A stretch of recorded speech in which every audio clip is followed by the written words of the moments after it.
Hey everyone, and welcome to this deep dive. We're going to be talking about something that I think a lot of English learners struggle with, and that is overthinking when you're trying to speak English. You know that feeling when you want to say something, but then your mind just goes blank? Oh, yeah. It happens to the best of us. Yeah. You know, we want to sound perfect, so we get stuck thinking about all the grammar rules or searching for just the right word. Right. And then it makes us feel hesitant to speak. Exactly, and today we're going to be talking about some tips to kind of overcome that. Yeah. Because the thing is, fluent English isn't about being perfect. It's about communicating your ideas. Exactly. So we're going to explore some practical tips to help you do just that. And the first tip might sound a little counterintuitive, but stick with us, think in English. I know, right? That might seem a little daunting. Yeah. Especially if you're used to translating everything in your head first. Right. But trust me, this is a game changer. Yeah. When you translate, you're adding like an extra step in the process, and it just slows you down. Right. Instead, try to just immerse yourself in the language. Totally. And it's like anything else. You know, it's like learning to ride a bike. Yeah. Like at first you might wobble, you might need training wheels. For sure. But with practice, you start thinking less about the pedaling and the balancing and more about just enjoying the ride. I like that analogy. Yeah. It's about building that direct connection between your thoughts and the English language. Yeah. One fun way to practice this is to look around your room and just name the objects in English. Oh, that's a good one. Chair, table, lamp. Yeah. You know, you can even do this with your daily routine. I am brushing my teeth. I'm getting dressed. I love that. The more you do it, the more natural it'll become. Absolutely. So tip number 2 is all about simplifying phrases. Okay. Have you ever noticed how sometimes we try to construct these really complex sentences in English Oh, yeah. and they just end up getting tangled? Absolutely. And it's not just learners. Yes. Native speakers do this all the time, too. Oh, for sure. Sometimes we try to sound too formal, or we use words that we're not entirely comfortable with. Yeah, But you know what?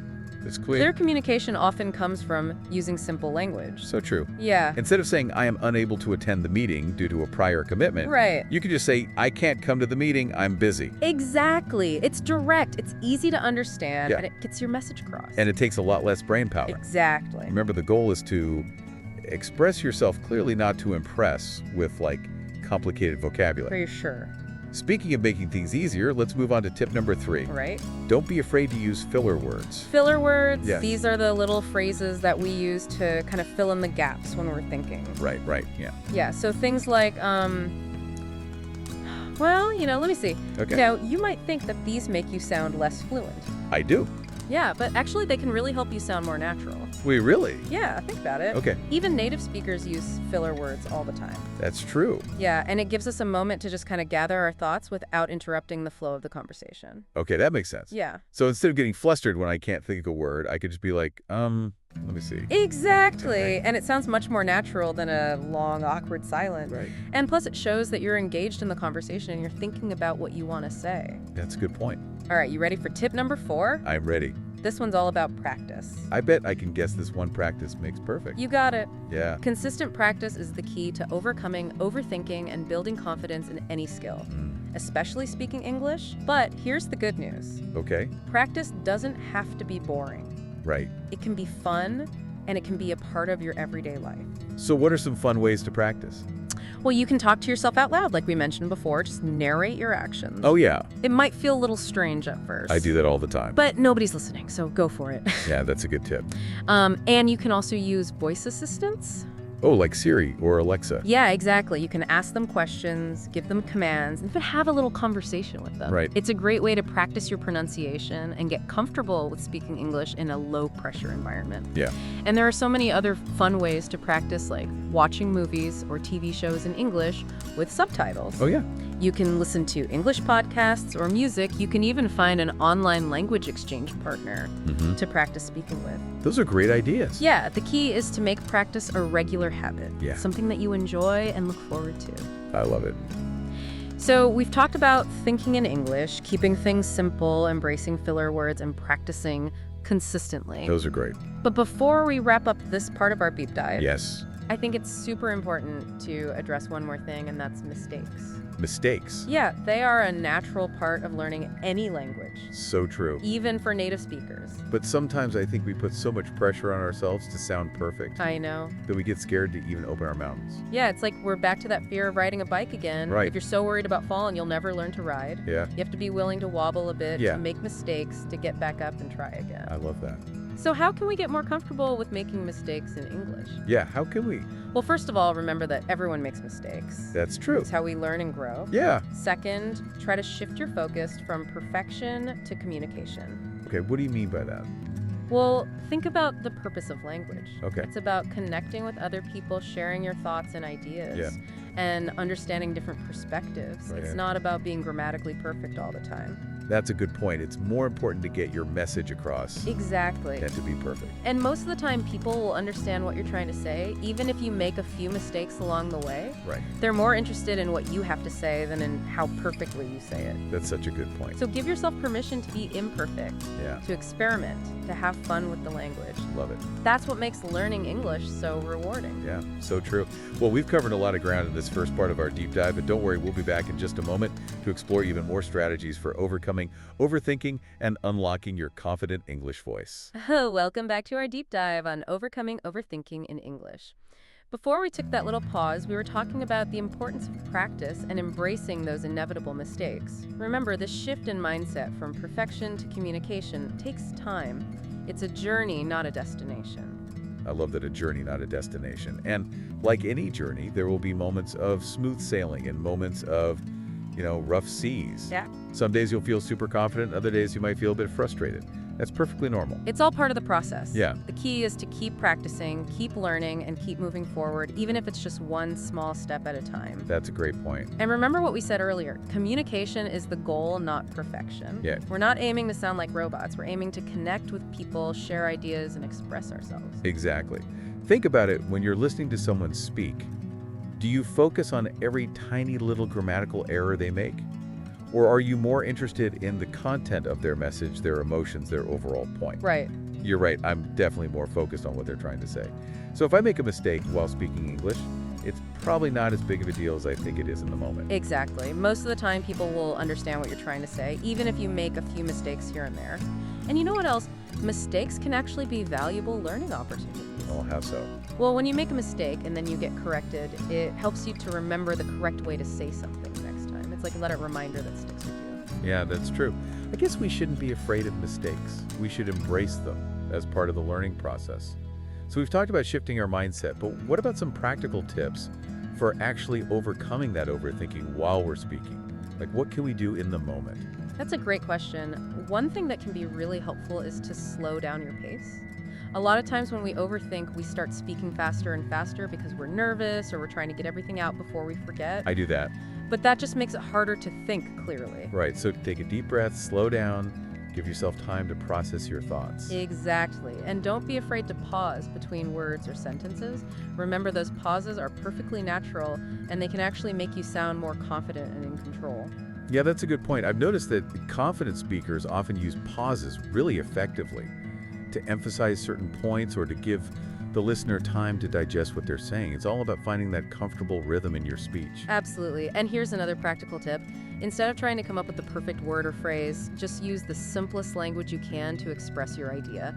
Don't get caught up in trying to sound impressive or use complicated vocabulary. Just keep it simple. Makes sense. So if I'm struggling to find the right word, I can just use a simpler synonym or rephrase the sentence altogether. The important thing is to keep the conversation flowing. Exactly. And as you practice speaking more and more, you'll naturally start to build up your vocabulary and become more comfortable with using a wider range of words and phrases. So it's a gradual process, but even at the beginning stages, we can focus on clear, simple communication without overcomplicating things. Now, I think it'd be helpful to talk a bit more about that idea of thinking in English that we touched upon earlier, because I know it can be a difficult concept for some learners to grasp. It is a bit of a mental shift. Instead of translating from your native language to English, try to approach English as its own separate system of thought. So instead of thinking, I want to say this in my native language and then trying to translate it, I should try to directly form the thought in English. Exactly. It's about training your brain to think in English mode. One way to practice this is to surround yourself with English as much as possible. So watching English movies, listening to English music, reading English books, All those things can help. Absolutely. The more you expose yourself to the language, the more you'll start to internalize its patterns and rhythms. It's like learning to play a musical instrument. Oh, I like that analogy. At first, you might struggle to play a simple melody, but with practice, you start to develop a feel for the instrument and can play more complex pieces. Precisely.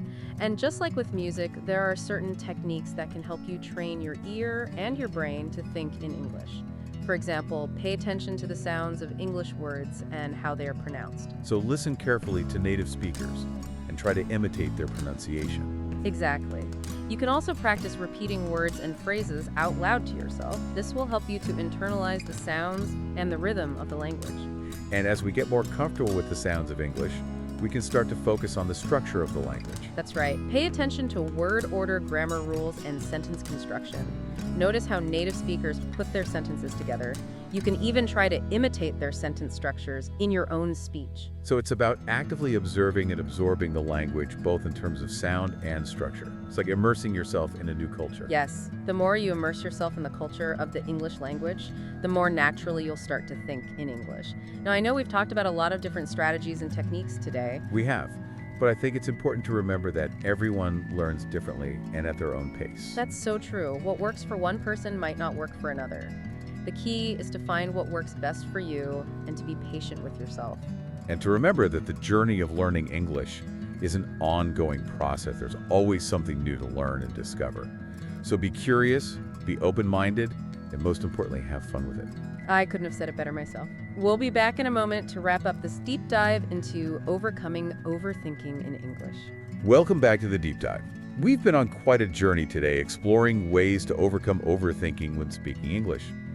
You know, one of the biggest takeaways for me has been the importance of shifting our focus from perfection to connection. Absolutely. Like remembering that language is a tool for building bridges, for fostering understanding, for creating shared experiences. And when you approach English speaking with that mindset, it becomes less about proving yourself and more about simply connecting with other human beings. Exactly. It's like we've been saying throughout this entire deep dive, it's about the journey, not the destination. Right.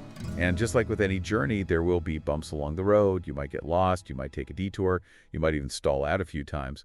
But that's okay, it's all part of the learning experience. Absolutely. So just think about how much you've already learned on this journey. You've learned to think in English, to embrace simplicity, to use filler words strategically, and to practice consistently. All of these skills will help you to become a more confident and fluent English speaker. Yeah, and even more importantly, you've learned to embrace mistakes as valuable learning opportunities. Remember, everyone makes mistakes, even native English speakers. Right. It's how we learn and grow. Exactly. So don't let the fear of making mistakes hold you back. Instead, view those mistakes as stepping stones on your path to fluency. Each time you make a mistake and then you correct it, you're strengthening your understanding of the language. That's such a positive way to look at it. It's like we're turning those stumbles into stepping stones. And speaking of positive thinking, I think it's important to remember the joy of connection. Like, why are we learning English in the first place? It's to connect with people from all over the world, to share our ideas and experiences, and to broaden our horizons. I love that. And that ability to connect with others in a meaningful way is a truly rewarding experience. It is. So as you continue on your English learning journey, remember to focus on that joy of communication. Don't get bogged down in the technicalities of grammar or pronunciation. Instead, focus on the message you want to convey and the connections that you want to make. Let your personality shine through. Share your stories, your passions, your unique perspective on the world. Embrace the beauty and the diversity of the English language and let it become a tool for building bridges and fostering understanding. So as we wrap up this deep dive, I want to leave you with this final thought.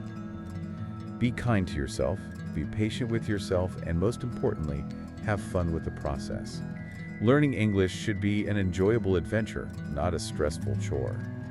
So embrace the journey, celebrate your progress, and never stop exploring the wonders of this incredible language. I couldn't agree more. Until next time on the Deep Dive. Thanks for joining today's chat on Your Daily English Spark. If you enjoyed this session and want to keep improving your English, don't forget to like, subscribe, and hit the notification bell. What topic would you like us to cover next? Let me know in the comments. And don't miss our next episode, where we'll dive into mastering small talk. See you next time.